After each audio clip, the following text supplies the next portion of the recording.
Hello, everyone, and welcome to today's webinar from the American Journal of International Law, Addressing Climate Change Through International Law. My name is Jen Malott from Cambridge University Press, and before we get started, I'd like to go over a few items so you know how to participate in today's event. You have all joined in listen-only mode. Should you experience any technical difficulties, please add this to the Q&A box, and a member of the organizing team will endeavor to help you. There will not be a Q&A portion of the webinar today. In the unlikely event we experience any major technical issues, we will message the audience and restart the webinar. The whole event will take about 1 hour.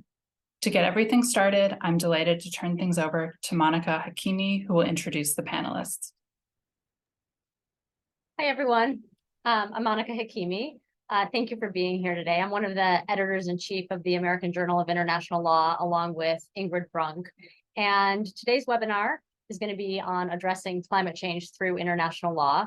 Climate change, of course, presents humanity with an existential threat, and the news on it has been quite grim. Over the past few decades, the global average surface temperature has warmed at an alarming rate.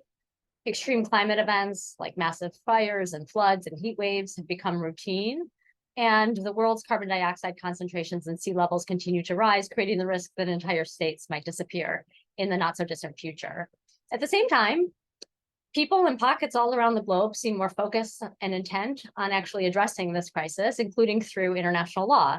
And our conversation today will center on what is happening in international law and on the prospects for and impediments to positive change. I'm delighted to have with me today 3 real experts on these issues, all of whom are also, I'm also delighted to say, AJIL board members. So let me introduce each of them briefly and then dive in.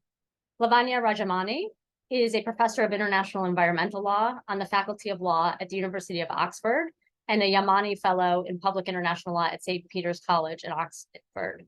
As her title suggests, she focuses on international environmental law and especially on climate law.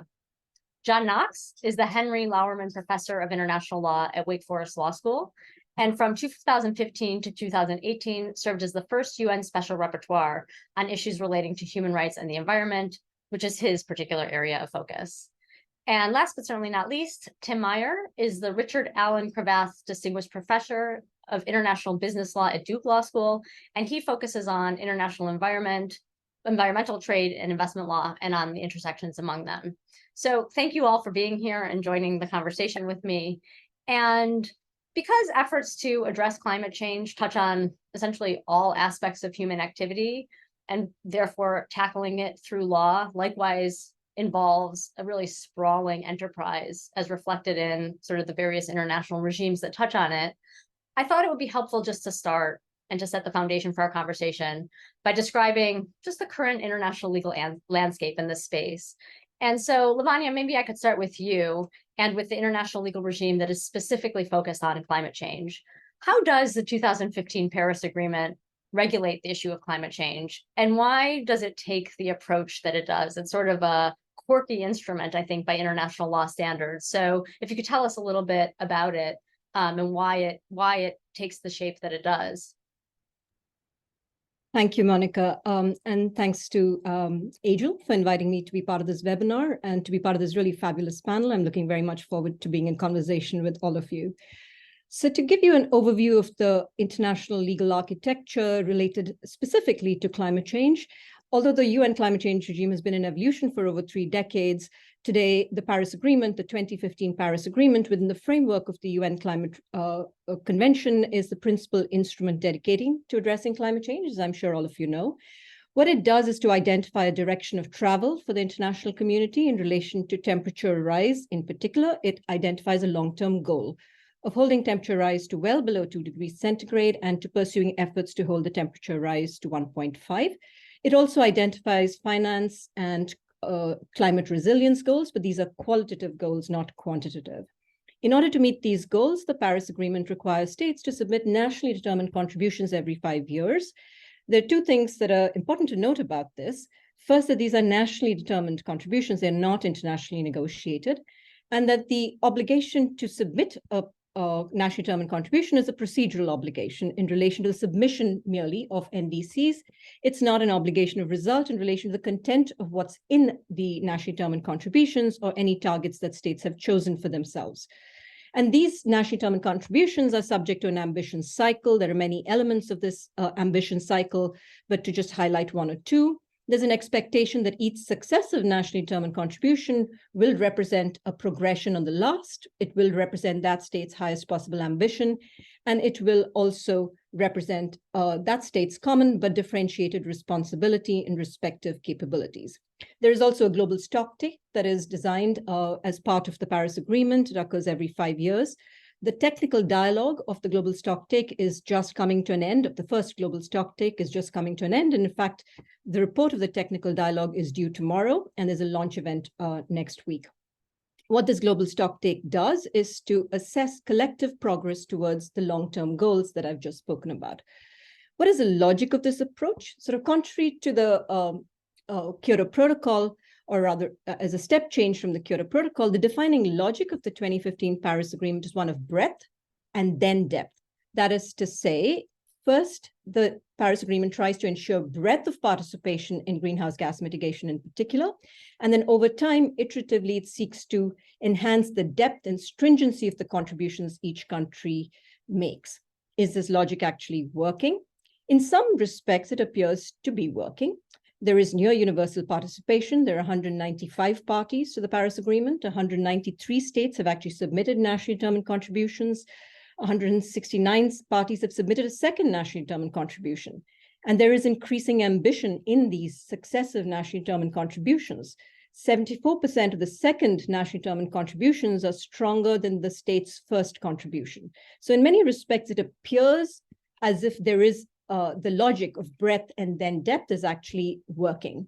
It's also interesting to note that something that's not actually required under the Paris Agreement, but as a result of the scientific reports, the IPCC's 1.5 degree report and the sixth assessment report, many states have actually put in place net zero targets covering about 88% of global greenhouse gas emissions. And in many respects, as I said, it appears that the Paris Agreement is working, at least the logic is working. The projected temperature increase has actually fallen from 3 to 3.2 degrees centigrade at the time the Paris Agreement was adopted to now 2.4 to 2.6, and with the possibility even of reaching 1.7 and 2.1 degrees centigrade if all net zero pledges are being implemented. But that's more broadly what we see as part of the legal architecture, and what appears to be the case that the logic is actually working. Okay, great. Thank you so much for that comprehensive overview.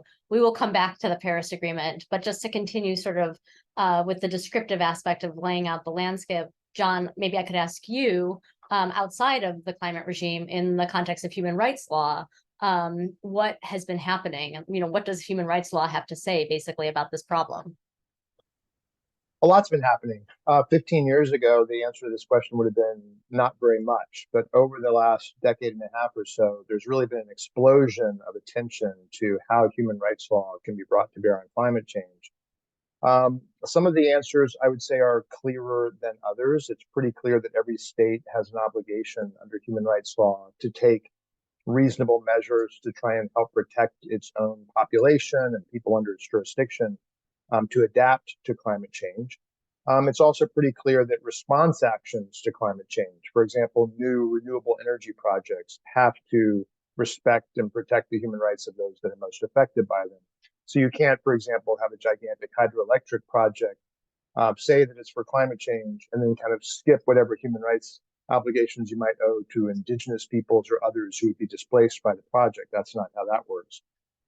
Climate migration is an issue that has received less attention so far, but there's a decision from the Human Rights Committee that oversees the International Covenant on Civil and Political Rights that's already suggested pretty strongly that states may have an obligation of non-refoulement, but that they probably don't have that yet. But that at some point in the future, some states, small island states, may become so close to uninhabitable that it would violate the human rights of those people to send them back.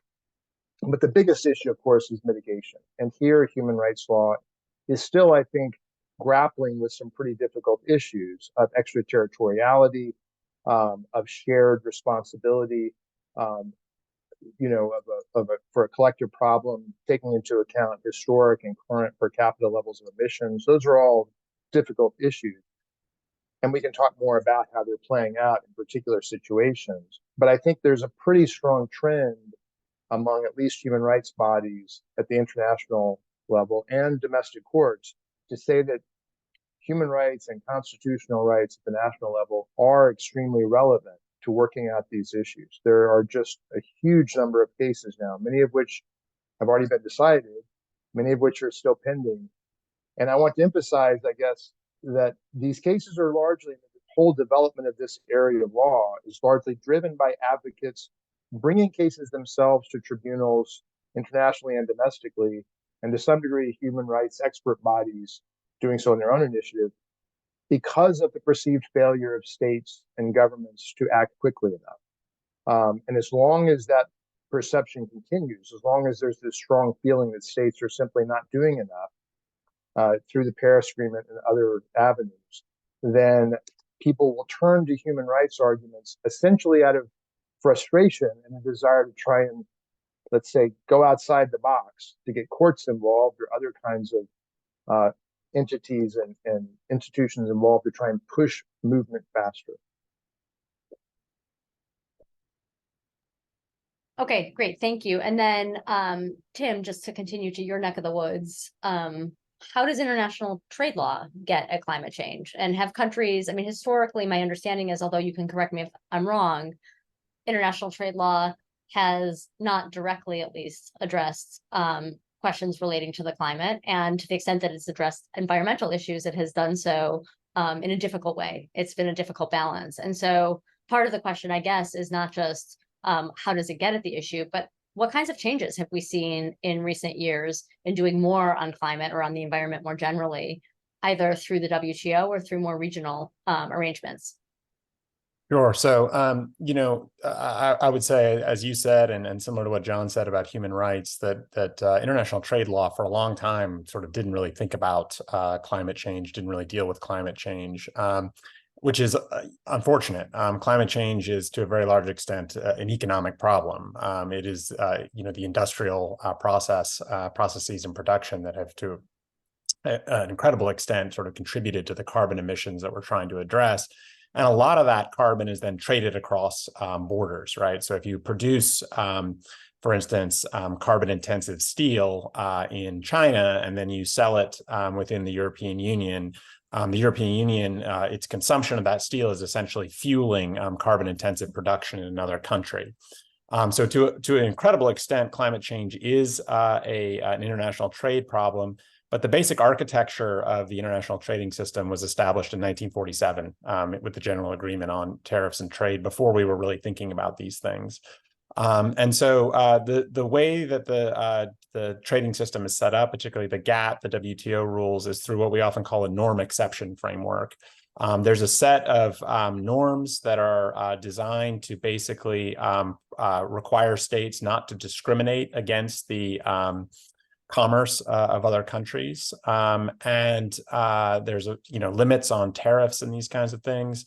And then if you violate those rules, you have an opportunity to offer a regulatory reason under one of a number of exceptions.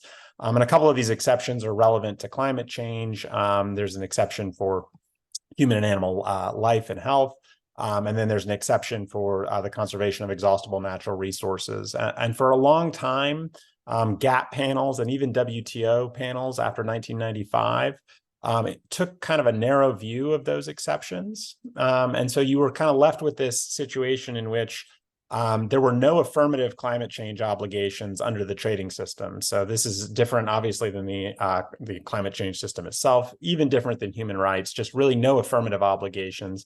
The question was whether or not the trading system actually limited what states could unilaterally do. And over the course of, let's say, the last 25 years, I think states have really begun to sort of push on those limits and to sort of suggest that the interpretation of those trading rules are have been excessively narrow. And you've seen both some loosening of the interpretation of those exceptions, but I think even more importantly, what you've seen is particularly the European Union really be a leader in sort of saying, look, we're going to adopt unilateral policies. We're going to try to justify those policies as consistent with trading rules, but we're not going to really try to dial back our ambition, our climate ambition, because of the trading rules. And the United States, since the Biden administration came into office, has really joined that effort as well. There's some negotiations ongoing, which maybe I'll talk about a little bit later, between the United States and the European Union that are really trying to set a framework for how you might think about using trading rules to decarbonize production processes in the industrial sectors. So that's the WTO. And then, you've also seen a lot of efforts to sort of incorporate sustainability rules into regional trading agreements.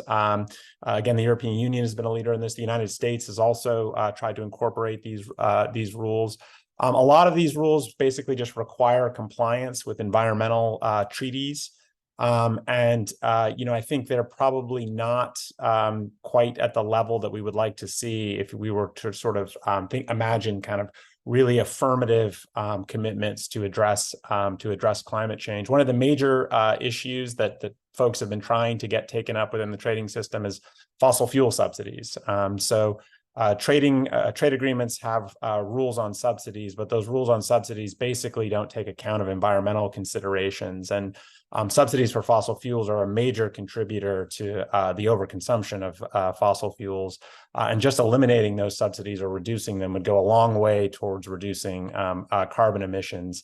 But it's been a slow process in trying to establish affirmative obligations to take on some of those environmental problems within the trading system.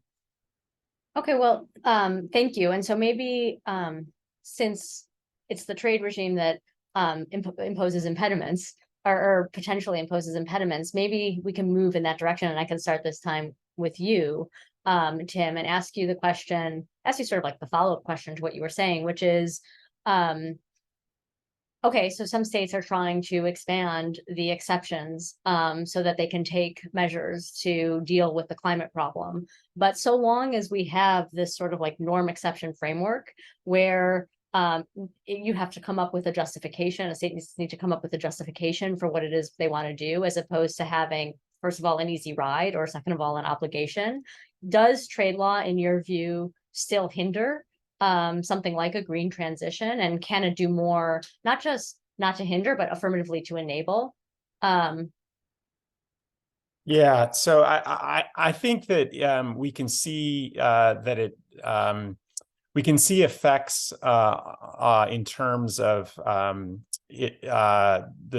the effort to make national climate change policies comply with international trading rules is difficult and in some ways potentially counterproductive. And so I'll just highlight a difference between the United States under the Biden administration and the European Union. So the European Union designs its climate policies. Its major international trade policy that addresses climate is this program called the Carbon Border Adjustment Mechanism. So the EU has long had an emissions trading scheme that it's designed to create a domestic price of carbon that should ideally incentivize the reduction of carbon-intensive production. The problem with that is that if there's not a similar duty or tax essentially imposed on imports, then you just end up substituting carbon-intensive imports for domestic production. So you really have to have a trade measure that works with whatever your domestic system is. And so the European Union has really been a leader in rolling out this carbon border adjustment mechanism. And it's spurred a lot of countries, including the United States, I think, to think about how they would tackle the same kind of problem. But the European Union has been really insistent that it's going to design its what we call CBAM in a way that is WTO consistent. And in particular, what that means is that it's going to try very hard not to discriminate against countries like China, for instance, that have very carbon intensive production. It's going to try to have neutral environmental criteria. That turns out to be actually quite difficult to do, given the way that WTO rules have been interpreted. So just to give you the easiest example here, the European Union has encouraged non-EU countries like Switzerland or Norway to adopt emissions trading schemes and to try to link them to the EU's CBAM to sort of expand the carbon market. That seems like a great idea from an environmental point of view. And so when the European Union established its CBAM, they said, we're going to exempt those countries from our CBAM. They're not going to have to pay because they've already adopted these environmental policies that we think are great domestically. That's pretty clearly a discriminatory move. It violates the most favored nation rule under the WTO rules, and is actually under some decisions from the WTO appellate body, is actually pretty difficult to justify under the exceptions. And so, you've seen the Biden administration, I think, take a totally different approach, which is to say, look, we're going to push things like the Inflation Reduction Act that are going to have massive subsidies for climate-friendly initiatives, for climate-friendly production. Those subsidies are going to have, in many cases, what we call local content rules. So they're going to require the use of U.S. production. It's critical to building the political coalition for these subsidies. Senator Manchin from West Virginia would not have supported the Inflation Reduction Act if it didn't include these kinds of local content rules. These local content rules are also very difficult to justify under, if not impossible to justify under trade rules. And the Biden administration, by and large, hasn't tried. It's just sort of said, look, the reality is that in order to get progress, we're going to have to design politically feasible policies. And to the extent that the trading system limits our ability to design those politically feasible policies, we're going to need to either push for an expansion of the understanding of those exceptions or just not worry too much about them. And that's created some tension between the US and the EU. I don't think that there is really a huge difference in the ambition between the US and the EU. Both want to address climate change and both want to use trade policy to do so. But if you think about the transatlantic alliance being kind of a major driver of so much in foreign relations, generally international relations, and really a potentially hugely productive relationship for pushing forward global climate initiatives. The fact that those two entities can't get on the same page about whether or not their policies are going to have to be WTO compliant, as those rules have been understood historically, has really created kind of a stumbling block, and I think slowed negotiations on potential transatlantic cooperation on decarbonization. Mm-hmm. And so can I just a follow-up question for you and Lavanya both, which is, I'm sort of wondering, based on what you just described about what the US and the EU are both doing in the trade regime to create more space for climate efforts, whether this is reflects a distributional problem, because these are major economic powerhouses that are essentially saying, we are really going to push the boundaries of, if not just openly disregard the rules that govern the economy. Or whether it instead reflects a distributional solution that is indicative of the fact that these states have been major emitters and that they have their common but differentiated responsibility is to do more, and this is the way in which they do more. So I guess I'm wondering, it might be both at once, but I'm wondering how each of you thinks about the distributional question in the specific context of what the US and the EU have been doing to try to create more space in their trade relationships.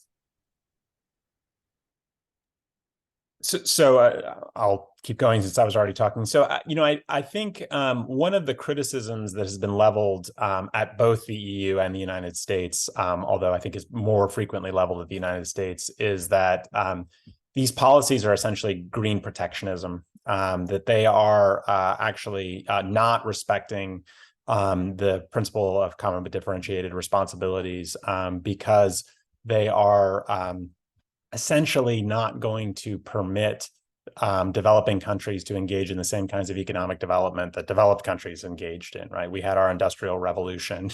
It's, the major cause of climate change historically.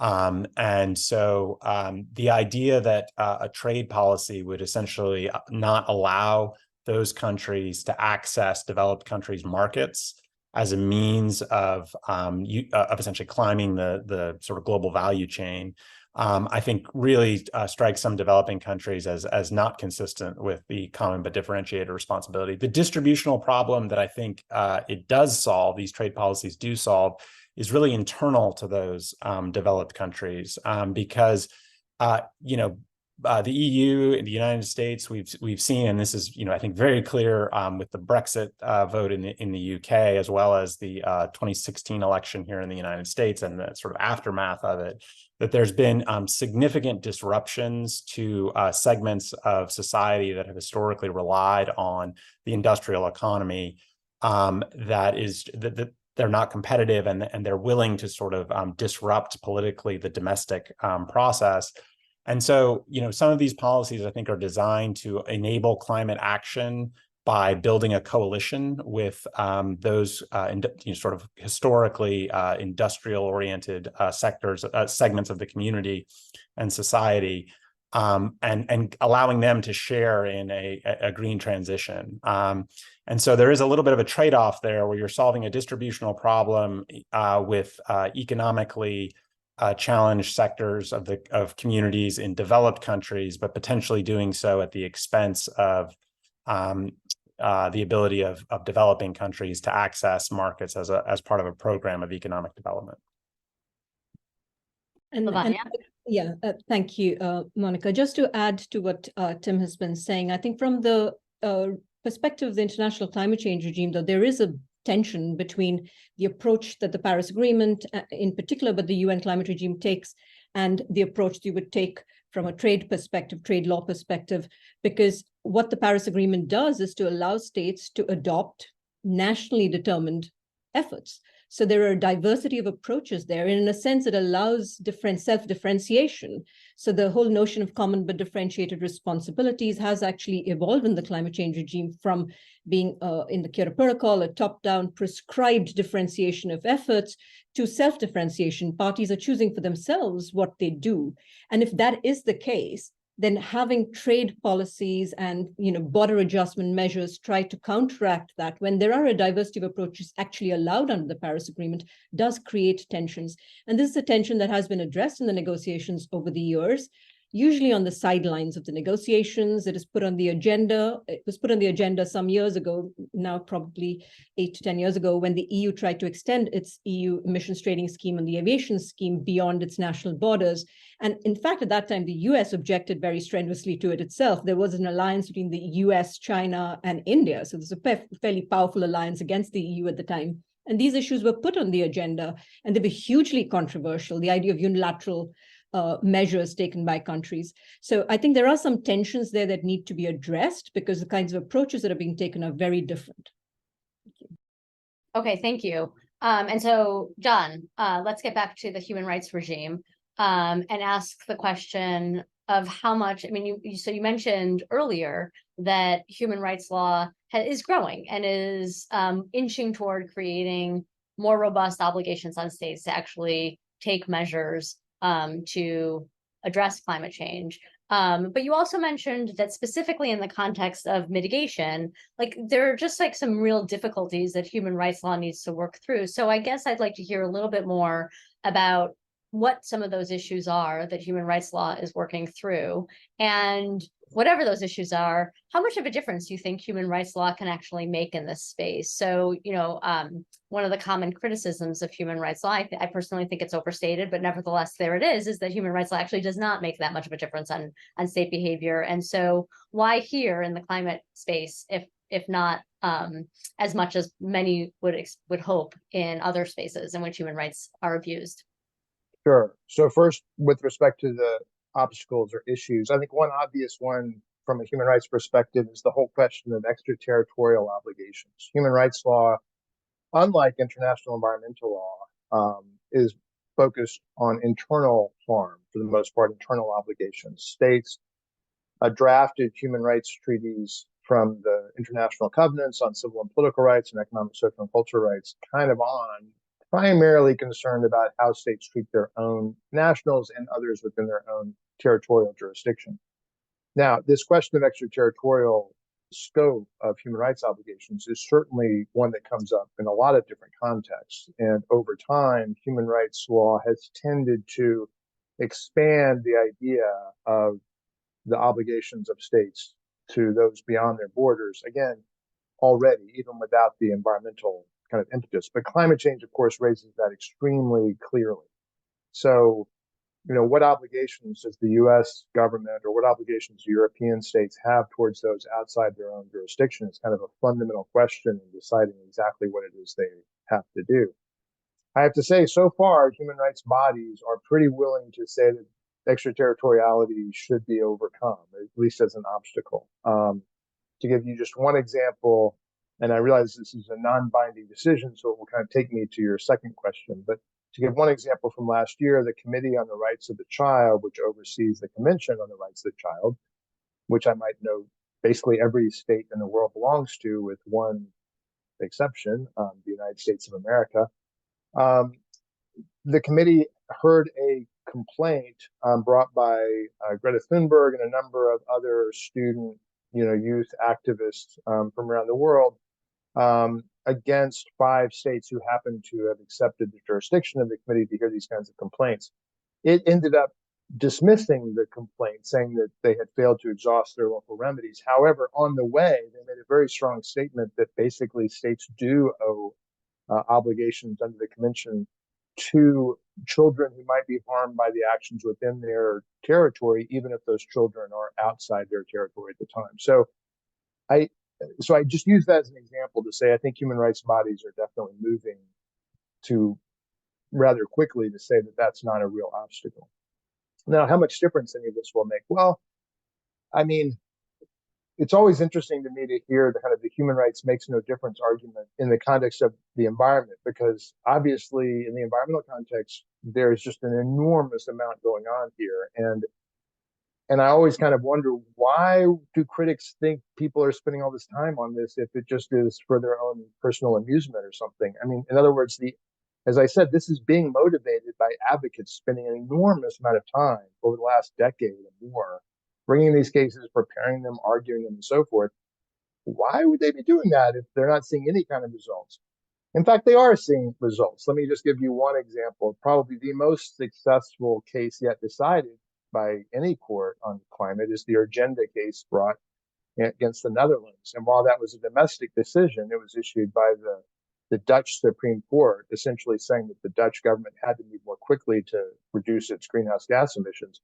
It is squarely based on the European Convention on Human Rights. And it's not only based on it in a kind of abstract way, the Dutch court takes the jurisprudence developed by the European court in the environmental human rights context more generally and applies it in the climate context. This kind of synergy between the domestic and the international level, especially in the European context, is continuing very rapidly. The European court right now has 3 pending climate decisions.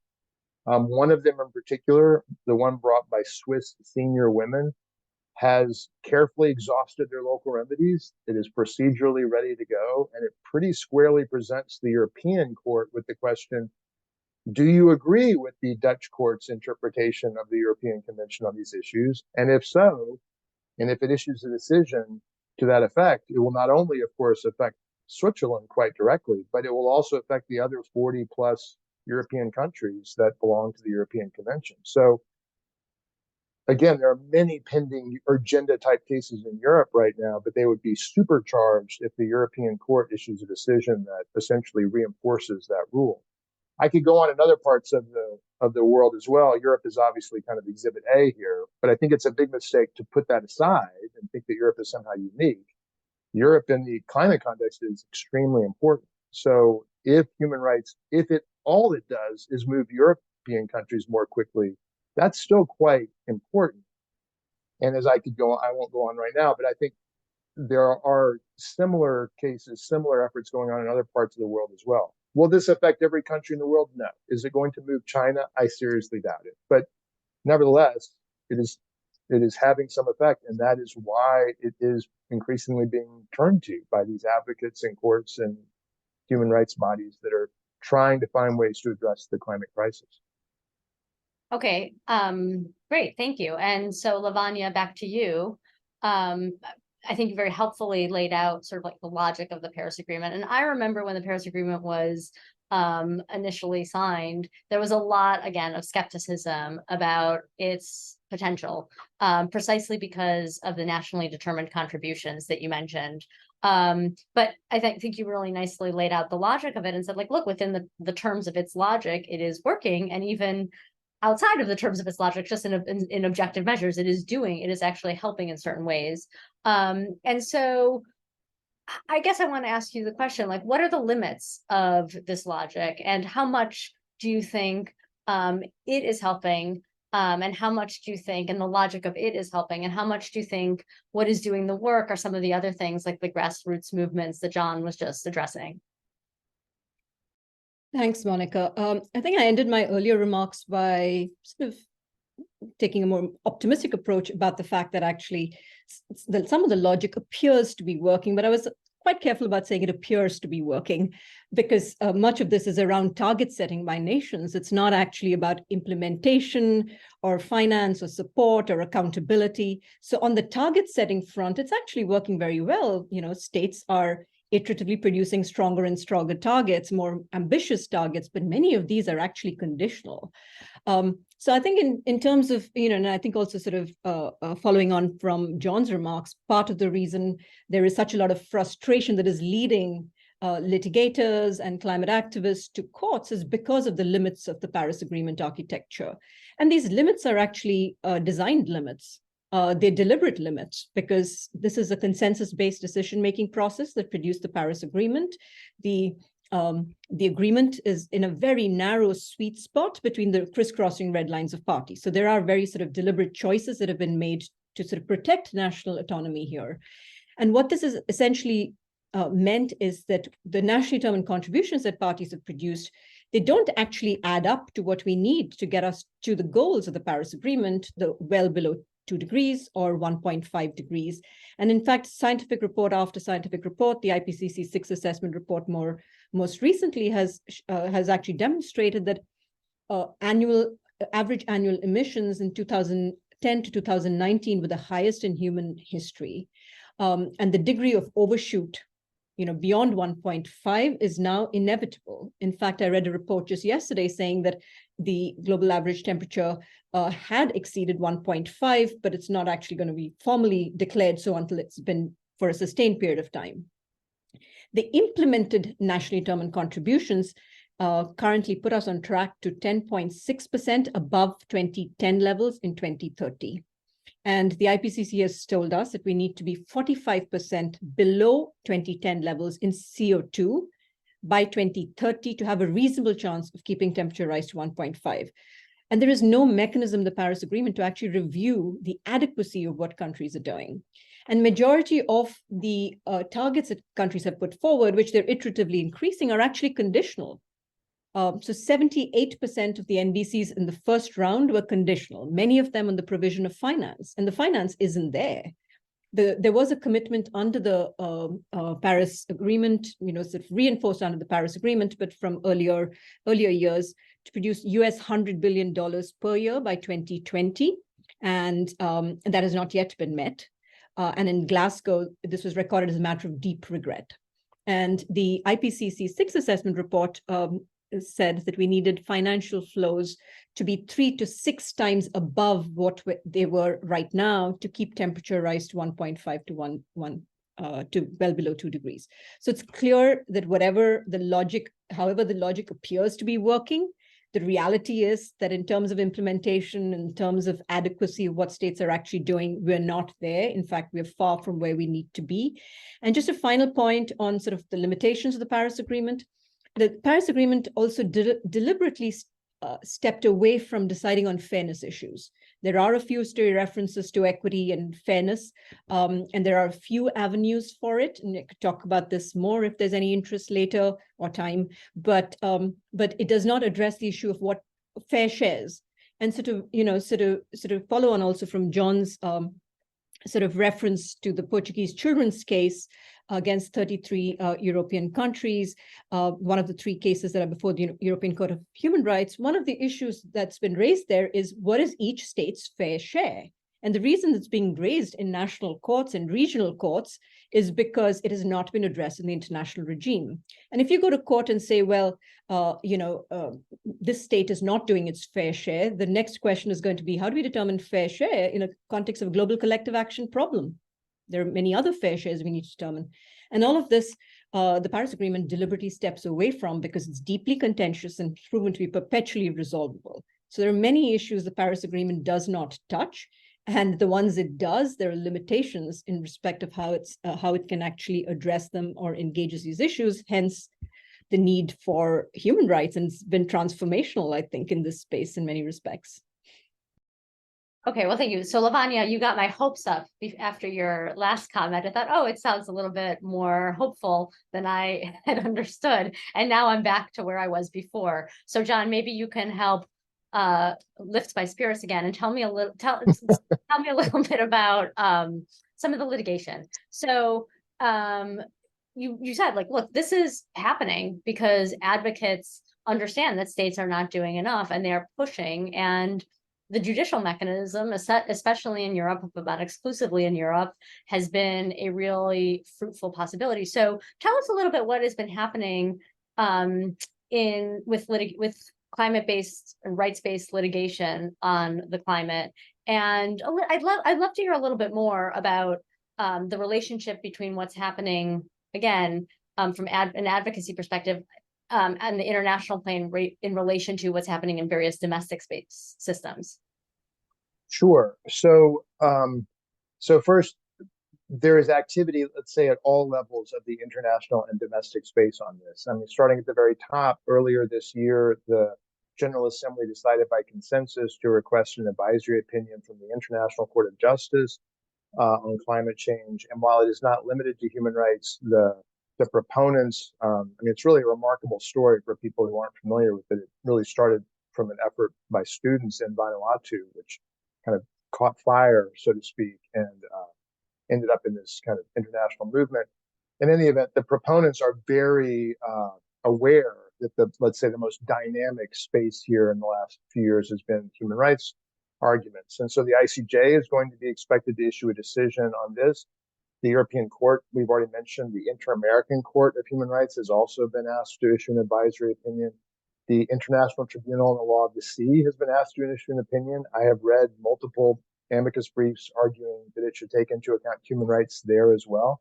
Human rights has a way of just kind of infiltrating every other sphere, I think, in this, or every other forum, I should say, in this space. At the national level, there are many, many cases pending, including a decision that just was issued a couple of weeks ago in the United States by a Montana court, of all places, based on the Montana constitutional right to a healthy environment. Many of these cases, not so much the Montana decision, but many of these cases at the domestic level either rely directly on international human rights law, as the Urgenda case did, or they kind of borrow concepts from international human rights law. So there's a lot of activity in both directions, a lot of paying attention to what's going on in other jurisdictions. I think if you want to be optimistic about this, which I would encourage you, I mean, we all need doses of optimism where we can find them in this area. So I think the optimism here is that actually human rights is fairly easy to apply to many of these issues. I mean, it turns out to actually have quite a bit to say about climate change. There are some obvious issues that human rights law doesn't have to kind of stretch itself out of shape in any way to address.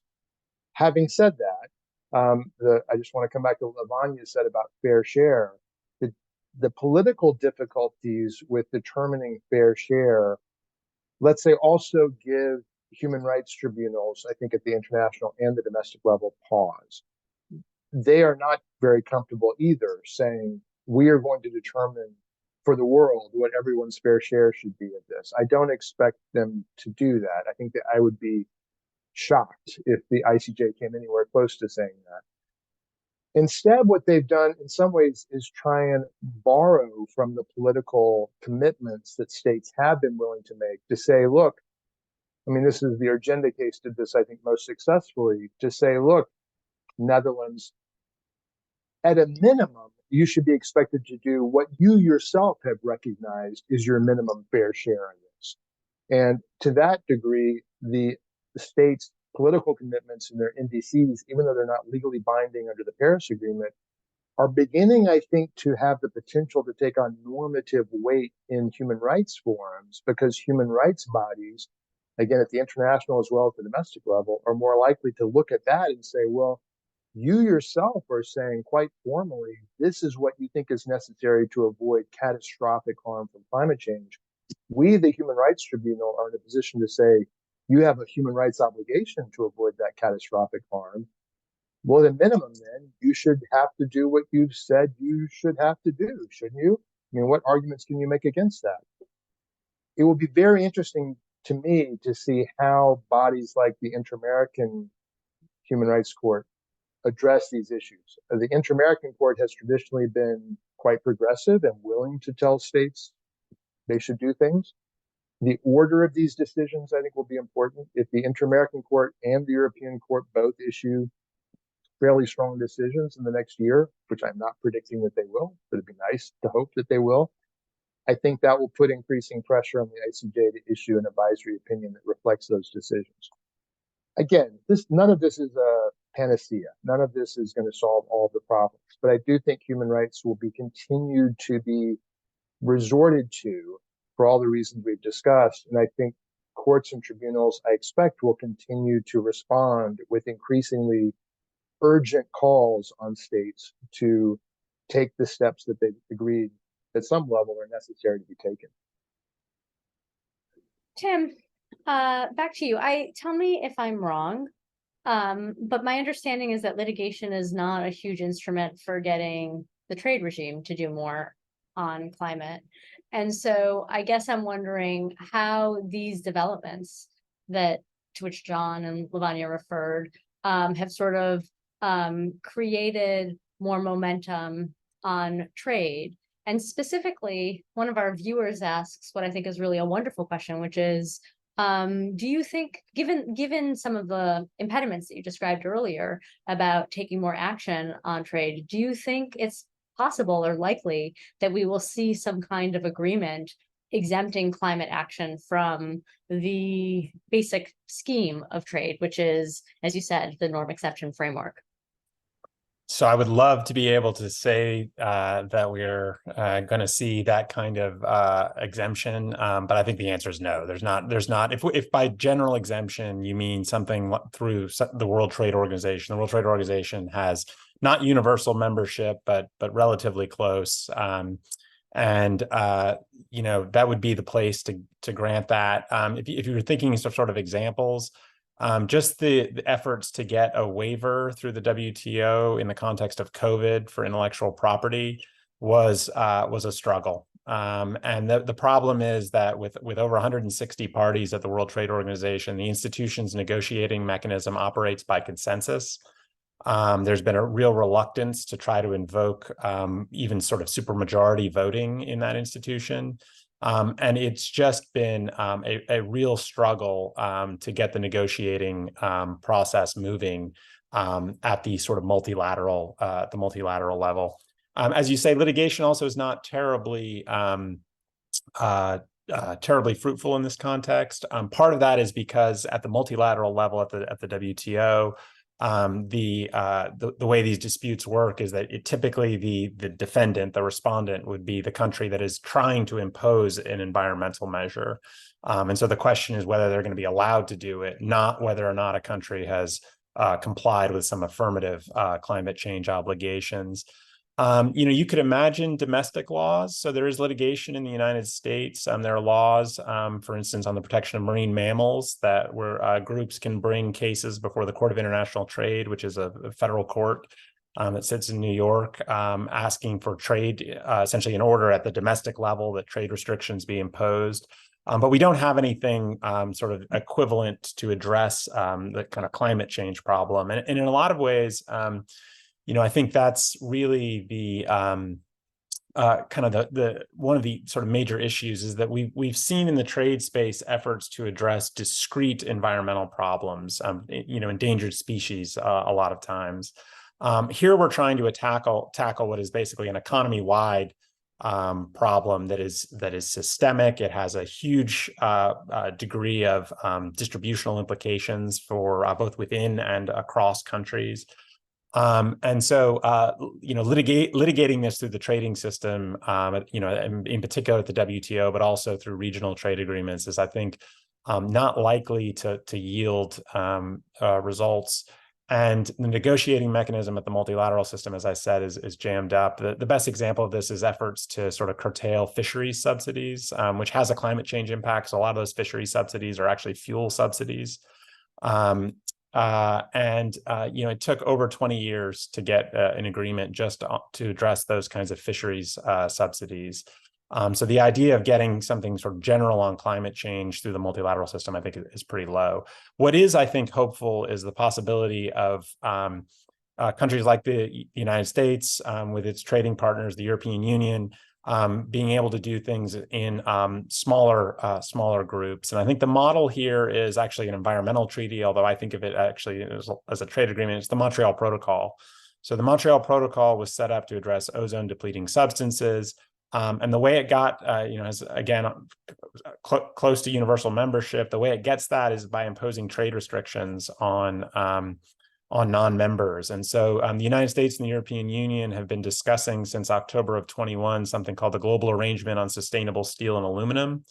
The idea would be to address steel in particular, but the metal sector more generally, consumes a pretty significant, by some estimates, up to maybe 50% of the carbon budget we have if we're going to stay under, you know, what we're told we need to stay under.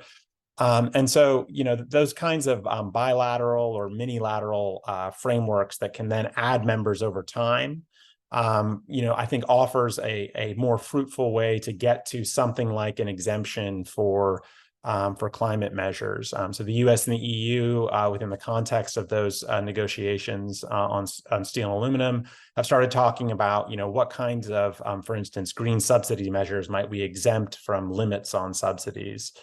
But it really takes pushing these in smaller contexts to be successful, just because the WTO itself has struggled so much to overcome the bias that's created by having, you know, China and India on the one hand, the US on the other hand, the European Union on the other hand, as well as all of the developing countries. You just have such a diversity of interests at the WTO that a consensus rule makes it really difficult to think about getting a blanket exemption for climate measures.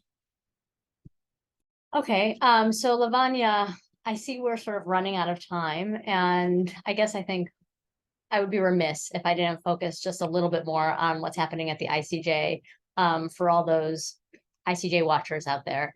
And so maybe I could ask you this question as we wrap up.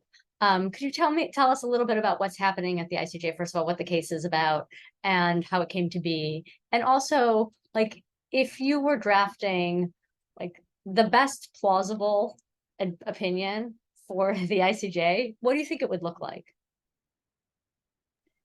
Okay, that's a tall ask for the remaining few minutes that we have, Monica, but I'll give it a go.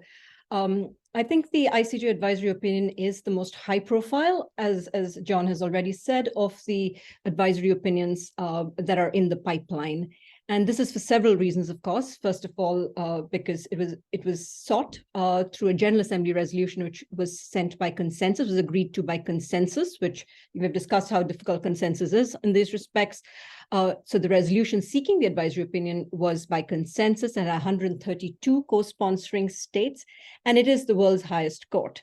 The students that started this movement from the Pacific Islands, you know, John mentioned them earlier. They have T-shirts which say the world's biggest problem to the world's highest court. And I think that is, that captures just how important this is.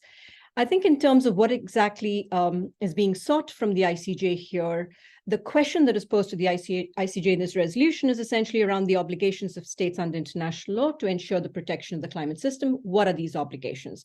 And what are the consequences of not fulfilling these obligations and causing harm as a result to vulnerable nations and peoples? I think to capture in a few words, I know we're running out of time, exactly what, if I were writing this, the outcome, what I would like to see, quite simply, that the Paris Agreement is not the only shop in town. At precisely what we've been talking about this entire hour, that there are interlocking obligations. We've spoken primarily about interlocking obligations between human rights and climate change and potentially trade, but there are interlocking obligations across a multiplicity of treaties because climate change is a systemic and a hugely transformational issue for for an existential issue for the international community. So there are interlocking obligations across a multiplicity of treaties that we need to look at, not just the UN climate change regime. There are also obligations under customary international law and treaties, the harm prevention principle, for instance, and the due diligence obligations and duties that arise. So we need to look at this issue holistically. And I think the ICJ is the best is in the best position to actually make that point and to put that, seed that idea that this is a problem that is cross-cutting, and there needs to be a holistic solution drawing on both general principles, custom treaties, but also the spread of treaties. It's a sort of tapestry of interlocking obligations, and that's what we need to get to grips with and implement to actually resolve this problem. Thank you, Monica. Thank you. That sounds ideal. I agree. And I see Jen is popping up on the screen again, and we are out of time. So let me just say, on behalf of AJIL, thank you so much to all three of you. I learned a great deal during this conversation, as I'm sure our viewers did. And thanks to all of the viewers for tuning in. I very much appreciate your being there. And so thank you all the way around. And Jen, back to you. So thank you everyone for joining today. We'll be sharing the recording of this conversation within the next week. Full archives of AJIL and AJIL Unbound can be found on the journal's website at cambridge.org/AJIL. And thank you to all the panelists today and to Monica for hosting this. And I hope everyone has a great rest of the week. Thanks, everyone. Thanks, everyone. Thank you.